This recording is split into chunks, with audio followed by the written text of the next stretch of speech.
Queridos amigos, ¿cómo están? Estoy nuevamente aquí en el canal YouTube y esta vez con una entrevista muy especial. Tenemos como invitado a Andy Rivas, consultor político internacional, experto en temas de focus group, en términos de consultoría política, en campañas electorales. Ha trabajado en casi todos los países de América Latina, en España, en los Estados Unidos, ha tenido premios internacionales y está en estos momentos asentado en Asunción, Paraguay, desde donde nos habla. Andy, muchas gracias por aceptar la invitación. El tema que quisiera conversar contigo, aprovechando tu experiencia, es el relativo a las próximas elecciones en los Estados Unidos, 3 de noviembre, y de una manera muy especial quiero preguntarte por esta campaña, porque tú fuiste una de las personas que cuando Hillary Clinton estaba ganando por estos tiempos, también los pronósticos en las encuestas, tú eres uno de los que advirtió de que probablemente no iba a ganar, ¿no? Y entonces yo quisiera que ahora con esa experiencia y con esa visión que tienes, nos expliques cuál es tu perspectiva a unos 40 y tantos días de la elección que va a haber en Estados Unidos, donde dicen las encuestas que Joe Biden, el candidato demócrata, es el favorito y que el presidente Trump está en, digamos, una posición todavía, digamos, incómoda. Sin embargo, faltan 3 debates, faltan varias semanas y además un tema que es muy importante, a diferencia del nuestro, es que allí en los Estados Unidos se vota por colegios electorales. En consecuencia, puedes tener la mayoría, pero no ganar, lo que le pasó a Hillary Clinton. Por favor, infórmanos, Andy, ayúdanos a comprender este tema tan importante. Enrique, es un placer hablar contigo. Sabes que te tengo una admiración en materia económica muy importante. Así que muchas gracias por este tiempo para hablar de esta elección en Estados Unidos. Mira, me gustaría empezar y comentar de que Trump no debe ser analizado bajo criterios políticos tradicionales o académicos, como nosotros nos han enseñado que debemos realizar los análisis políticos. Trump tiene que ser analizado como un personaje que rompe, que interrumpe, que es disruptivo en una política como la norteamericana que debe ser considerada ordenada. Entonces, partiendo de esta premisa de que Trump es una disrupción, un desordenador de un sistema democrático electoral como el norteamericano, yo siempre planteo que a Trump hay que analizarlo desde una perspectiva de un show mediático que no es tampoco un miembro tradicional del Partido Republicano. Entonces, Trump es un disruptivo, utiliza solo al Partido Republicano como el vehículo que lo puede llevar a una reelección o que lo llevó a ganar una elección, porque el Partido Republicano le garantiza a él un voto tradicional, le garantiza ciertos valores y representaciones que lo hacen fuerte en materia electoral, le produce un anclaje histórico y sobre todo Trump es aquel político que le suma por fuera del Partido Republicano una cantidad de votos. Y aquí hay que entender de que en la estrategia política, cuando tu oponente te acusa de tus debilidades y tus fallas, te produce una herida. Pero en el caso de Trump, él ha planteado una estrategia donde las acusaciones o las supuestas fallas que le hace la oposición demócrata a él las toma como sus verdaderas fortalezas y no se avergüenza de esconderlas o de escaparse de esas acusaciones. Al contrario, como diríamos en Argentina, él redobla la apuesta y dice, ¿vos me estás acusando de discriminador? No, yo no soy discriminador. Yo soy selectivo con el trabajo, con la economía, con las posiciones, y él de las acusaciones de la oposición hace la fortaleza de su campaña. Entonces, como el sistema norteamericano exige una política ordenada, una política sistemática y un proceso, Trump se especializa en interrumpir ese proceso, en generar un show mediático al que él está acostumbrado y a trabajar muy fuertemente sobre lo que se está diciendo públicamente, que es un porcentaje de consideración que no es medible, no es cuantificable, es un voto vergonzoso, es un voto que no se dice, y en Estados Unidos le dicen mayoría silenciosa, silent majority. En América del Sur algunos le decimos voto vergüenza, es vos vas a votar por X persona, no, jamás votaría por él. Y después esa persona gana con X% y estadísticamente en la mesa no podían ser que todos dijeran que no lo va a votar. Entonces, partiendo de esta premisa, hay que analizar la campaña y la estrategia de Donald Trump desde posiciones no tradicionales, Enrique. Entonces, tenemos a un candidato Trump por la reelección que es, digamos, le es muy amigable las cámaras, los medios, y que además, para algunos con gran cinismo y para otros, digamos, con una capacidad de manejo bastante adecuado, las críticas, como tú mencionas, las convierte, según su propio discurso, en un elemento positivo. No se avergüenza de él. Y tenemos al otro lado a un candidato Biden, que es, digamos, representa un poco la tradicionalidad en la política, ¿verdad? Porque es un candidato, para empezar, un candidato presidencial de muchas décadas, desde la época de Nixon, viene, creo, siendo candidato. Es un senador con mucha experiencia y que además, no sé si por la edad o por algún problema que tiene de salud, tiene algunas dificultades para expresarse y tiene algunos vacíos que hacen que su discurso a veces no sea comprendido.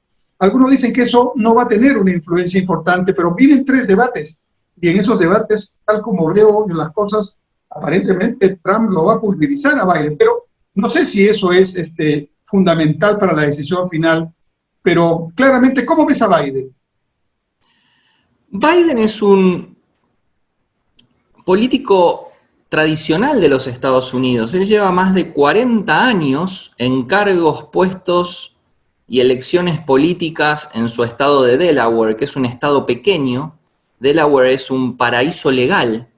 Las principales compañías norteamericanas tienen sus oficinas y sus representaciones legales en Delaware, porque Delaware tiene un sistema impositivo y un sistema legal muy protector, muy promocionador, muy fuerte hacia la compañía privada.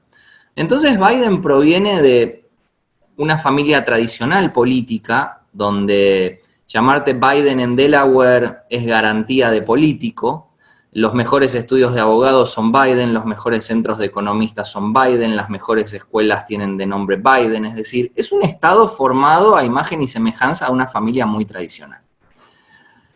Esta elección a Biden lo agarra con una edad cronológica, es decir, una edad física avanzada, frente a un Trump que puede tener una poca diferencia de años con él, pero con una personalidad muy agresiva y muy disruptiva, como decía al principio. Por lo que Trump va a tener y demuestra una estrategia de muchísima confrontación y agresión con Biden, sabiendo que Biden es una persona que no confronta. Entonces, ellos ahí posicionan una debilidad donde un comandante en jefe de una nación como los Estados Unidos, que está sumergida en una gravísima crisis como es la del COVID, que daña la economía y que daña la dinámica del consumo masivo norteamericano, ataca a Biden en su tranquilidad. Aquí hay un tema que tú acababas de nombrar muy importante. Se producen 3 debates presidenciales y un debate vicepresidencial. Para que todos nos comprendan, en Estados Unidos la figura del debate es sagrada. Es una institución del proceso electoral que acompaña la elección de manera central. Se hace un debate en la costa oeste, se hace un debate en el centro y se hace un debate en la costa este. Y en un momento, todo esto reglamentado, acordado, con instituciones que perduran a lo largo de los años, que no es que organizan un debate momentáneo, sino hay organizaciones que se dedican a preparar el debate, también hacen un debate vicepresidencial. Y en Estados Unidos, los debates modifican el voto de gran parte de las elecciones. Y ahí entra el personaje disruptivo Trump, donde va a ser agresivo, donde va a ser fuerte, donde va a ser institucional, donde va a ser el poder en sí mismo, contra un candidato que tendríamos que ver cómo reacciona en estos debates. Y sobre todo, con 2 estrategias muy fuertes. La primera es un partido demócrata muy acusado y muy posicionado durante la campaña de Trump de ser un momento en este partido de extrema izquierda, donde la izquierda es aquella que amenaza los verdaderos valores tradicionales del sistema que Trump defiende. Cuya vicepresidenta candidata es representante, digamos, destacada. Totalmente. Entonces es ahí donde tú haces esta mención de personalidad destacada, que debe ser reconocida como una personalidad destacada en la historia norteamericana o en la historia de California, y Trump ataca todas esas fortalezas como si fueran las debilidades que hoy el país no necesita. Hoy recibía una información muy interesante de una encuesta sobre voto latino en la Florida, donde el 70% del voto latino vota a Trump. Entonces mi pregunta era, ok, aceptamos los datos estadísticos, ¿y por qué el otro 30% no lo vota? Y me explicaba una persona muy profesional de la política que ese 30% que no lo vota por características personales, pero no tiene nada contra su administración, contra su gestión o contra sus características de presidente. No lo vota por cuestiones personales, porque lo puede decir que es muy agresivo, muy discriminador, muy atacador, pero no está en duda su capacidad de gestión como presidente norteamericano. Y aquí, Enrique, si me permite, yo tengo 3 escenarios que considero que se deben seguir al detalle, que sí pueden ser el punto de inflexión en el que Donald Trump logre la reelección o la pierda. El primer punto es si hay vacuna o no distribuida y visualizable previo a las elecciones.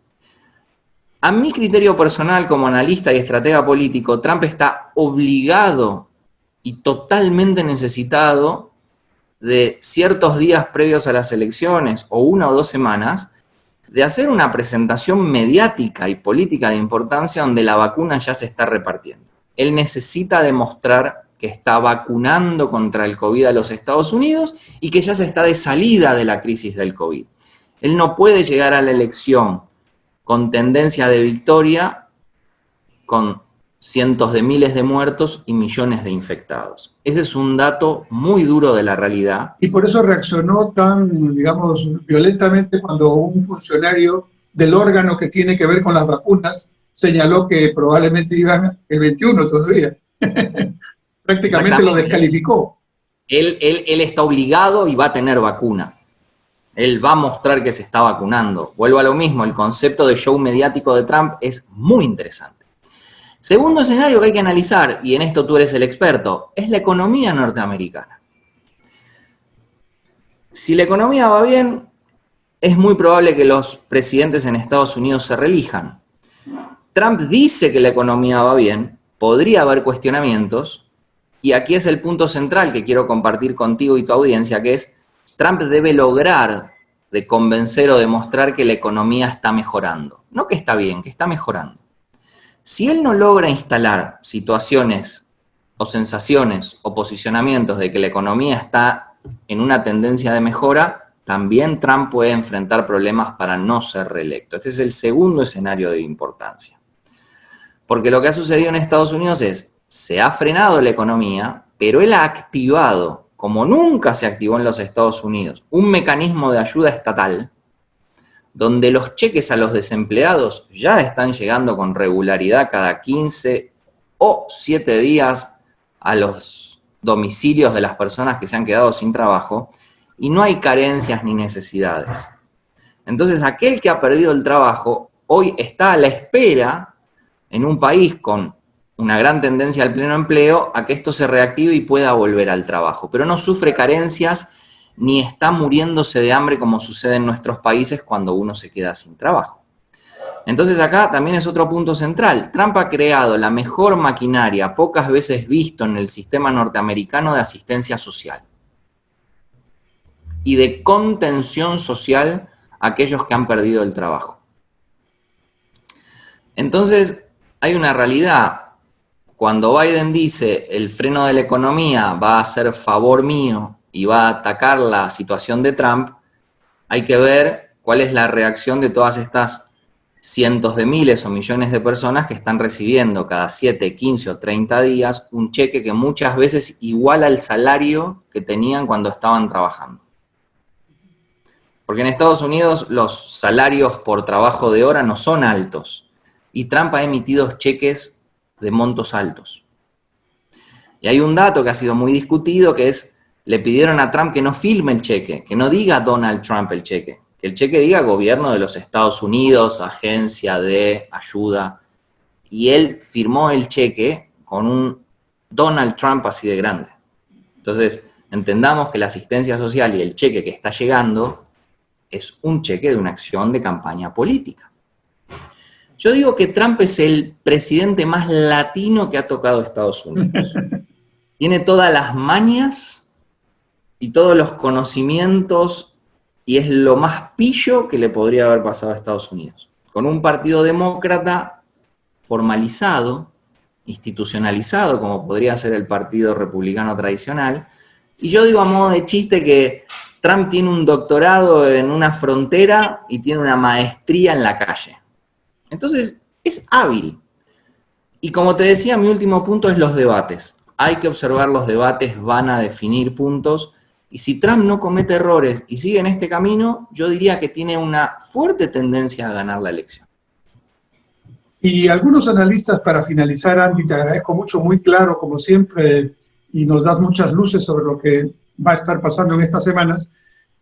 Como es el sistema este de colegios electorales, resulta que hay algunos estados que ya más o menos se puede predecir que son voto Biden, voto Trump. Pero hay unos, no sé si son 10 o más o menos alrededor de estados como la propia Florida que has mencionado, California, Pensilvania, Ohio, en fin, que son estados que en la historia votan unas veces para un lado, unas veces para el otro.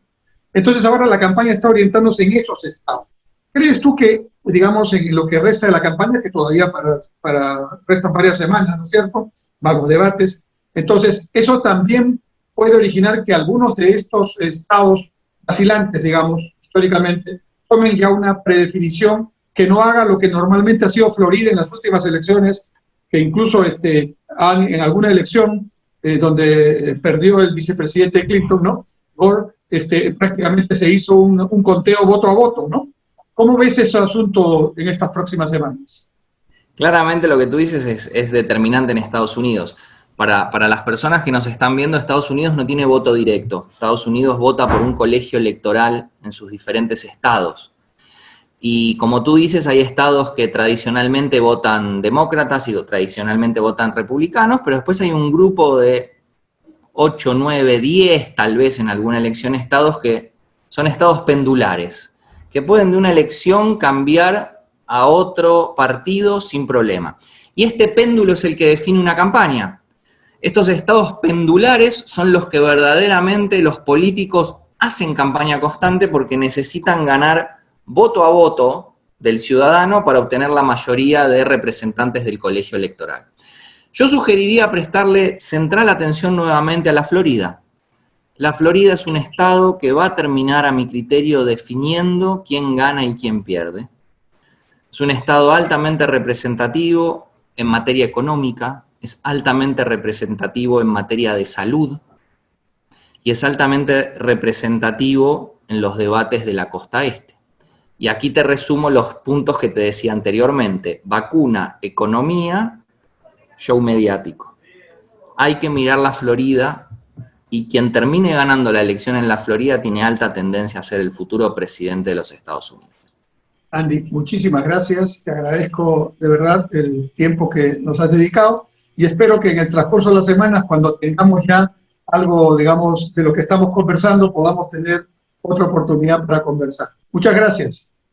A ti, Enrique, es un placer. Muchas gracias, amigos.